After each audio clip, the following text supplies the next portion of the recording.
नमस्कार दोस्तों, स्वागत है आप सभी का मेरे यूट्यूब चैनल पे। और आज का हमारा टॉपिक है plant life cycles and alternation alternation of generations. तो शुरू करते हैं आज का ये टॉपिक। सबसे पहले in plants both haploid and diploid cells can divide by mitosis. जो प्लांट्स होते हैं, ठीक है, सपोज कोई प्लांट है ना, तो उसमें क्या होता है कि हैप्लॉइड एंड डिप्लॉइड सेल्स जो होती हैं, तो हैप्लॉइड हो चाहे डिप्लॉइड हो, दोनों ही जो सेल्स होंगी वो डिवाइड होंगी माइटोसिस के थ्रू। और ये जो माइटोसिस की प्रोसेस होगी, तो this ability leads to the formation of different plant bodies, haploid and diploid. ठीक है, अब इसमें जो डिफरेंट प्लांट बॉडीज बनेंगी, तो वो हैप्लॉइड भी बनेंगी, haploid and diploid. The haploid plant body produces gametes by mitosis। जो हैप्लॉइड प्लांट बॉडी होगी वो गैमीट प्रोड्यूस करेगी माइटोसिस से। किससे? माइटोसिस से प्रोड्यूस करेगी। This plant body represents a gametophyte. और ये जो प्लांट बॉडी होगी वो रिप्रेजेंट करेगी किसको? गैमीटोफाइट को। Gametophyte. Following fertilization, the zygote also divides by mitosis to produce a different saprophytic plant body। ठीक है, अब जो ये फर्टिलाइजेशन हो रहा है, तो इसमें जाइगोट जो होगा वो डिवाइड होगा माइटोसिस से। ठीक है, जाइगोट जो होगा वो किससे डिवाइड होगा? माइटोसिस से, to produce a diploid sporophytic plant body. ठीक है, प्रोड्यूस क्या करेगा? Diploid sporophytic plant body.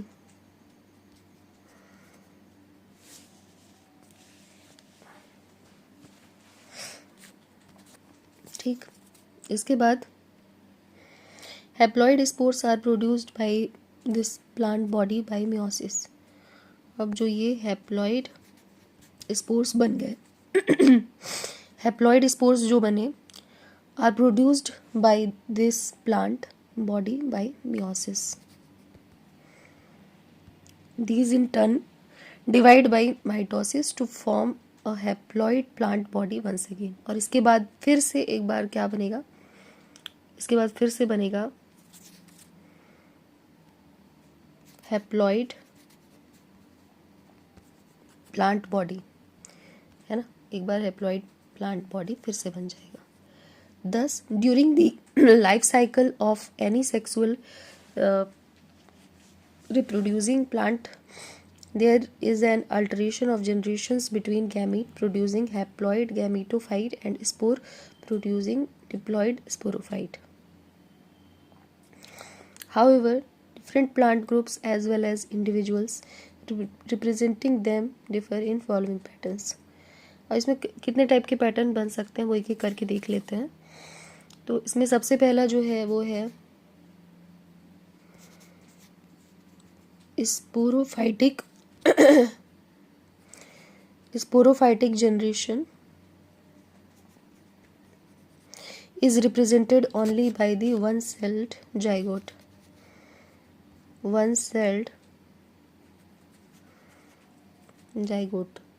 जो स्पोरोफाइटिक जनरेशन होगी वो रिप्रेजेंट होगी only by the one celled zygote से।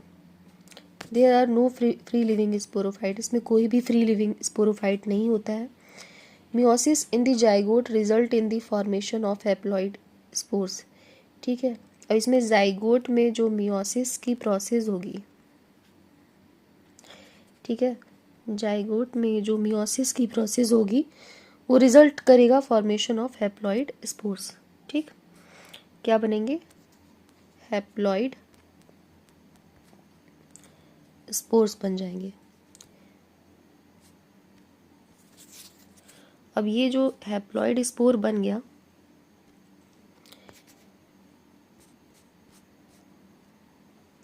अब ये जो हैप्लॉइड स्पोर बना, divide mitotically and form the gametophyte. ये डिवाइड होगा किससे? माइटोसिस की प्रोसेस से डिवाइड होगा एंड फॉर्म गैमेटोफाइट, और बनेगा क्या इससे?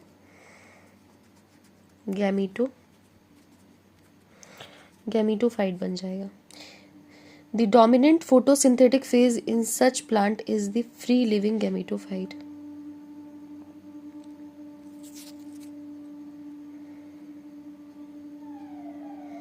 Photosynthetic phase in such plant is the free living gametophyte. Free living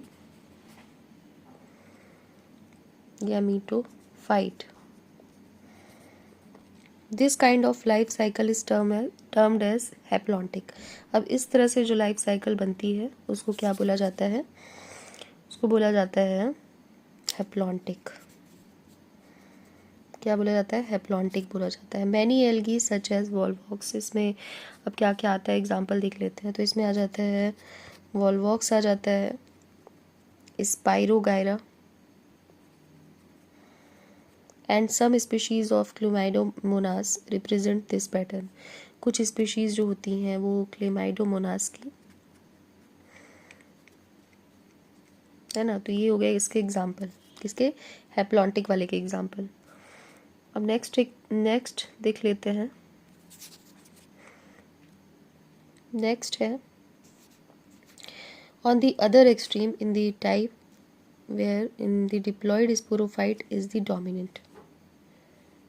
जो डिप्लॉयड होता है, डिप्लॉयड स्पोरोफाइट, वो कैसा होता है? डोमिनेंट होता है। फोटोसिंथेटिक इंडिपेंडेंट होता है। फोटोसिंथेटिक कैसा होता है? Independent phase. The gametophytic phase is represented by the single to few celled haploid gametophyte. This kind of life cycle is termed as diplontic. इस तरह इसकी जो लाइफ साइकिल बनती है उसको क्या बोला जाता है? इस तरह की जो लाइफ साइकिल बनती है उसको बोला जाता है diplontic. All seeds bearing plant, जितने सीड बेयरिंग प्लांट होते हैं वो सब इसमें आ जाते हैं ना। जितने भी सीड बेयरिंग प्लांट्स होते हैं वो सारे आ जाते हैं डिप्लॉन्टिक में। जिम्नोस्पर्म्स एंड एंजियोस्पर्म्स, ठीक है। इसके बाद नेक्स्ट है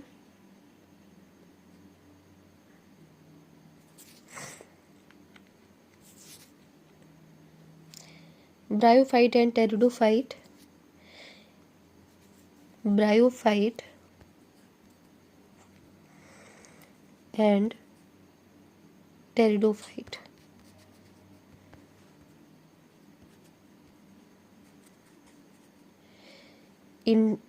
Interestingly exhibit an intermediate condition, haplodiplontic. ठीक है, अब इसमें एक जो कंडीशन है वो कौन सी है? Haplodiplontic.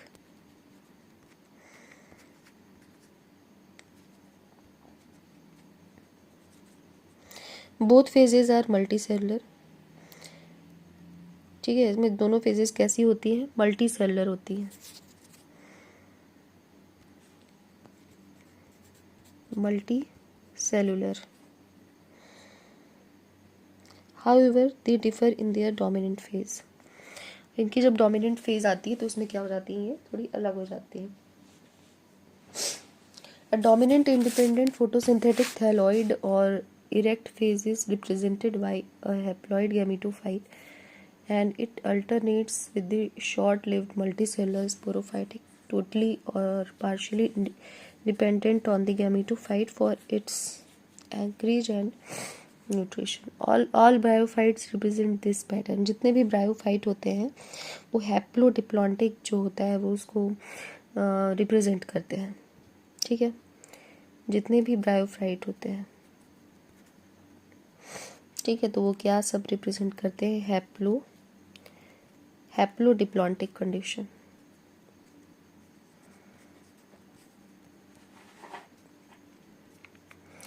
The diploid sporophyte is represented by a dominant independent photosynthetic vascular plant body. जो डिप्लॉयड स्पोरोफाइट होता है वो रिप्रेजेंट करता है by a dominant independent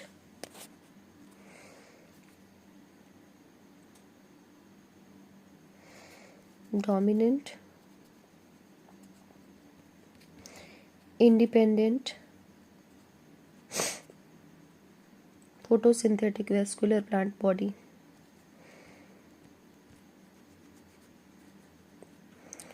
Photosynthetic vascular plant body. It alternates with multicellular saprophytic autotrophic independent but short-lived haploid gametophyte. Such a pattern is known as haplodiplontic life cycle. All pteridophytes exhibit this pattern. जितने भी pteridophyte होते हैं वो इसको exhibit करते हैं, इस pattern को एग्जिबिट करते हैं। Interestingly while most algal genera are haploid, जितने ज़्यादातर जो एल्गल जेनेरा होते हैं वो क्या करते हैं? हैप्लॉन्टिक होते हैं। और some of them such as Ectocarpus और पॉलीसिफोनिया कैल्प्स आर हैप्लोडिप्लॉन्टिक। ये कैसे होते हैं?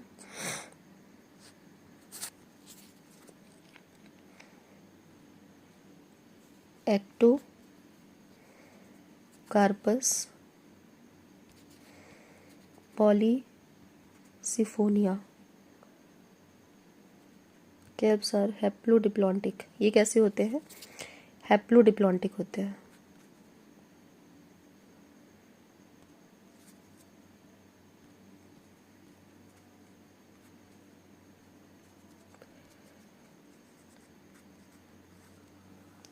Fucus and alga is diplontic. इसके अलावा एक एग्जांपल और है, जैसे फ्यूकस। तो ये एंड एल्गा, ये एल्गा होता है जो कि कैसा होता है? डिप्लॉन्टिक होता है। ठीक है, तो ये हमारा आज का पूरा टॉपिक है plant life cycle and alternation of generation का, जिसमें कि हमने हैप्लॉन्टिक, डिप्लॉन्टिक और हैप्लोडिप्लॉन्टिक ये सारी कंडीशंस पढ़ ली। और इसमें जो अलग अलग एग्जांपल किस पे कौन सा सही बैठेगा तो वो ध्यान रखना पड़ेगा। ठीक है, तो ये आज का पूरा वीडियो। आप सभी को वीडियो पसंद आया हो तो प्लीज़ इसे लाइक, सब्सक्राइब और शेयर कर दीजिए। Thank you, keep watching.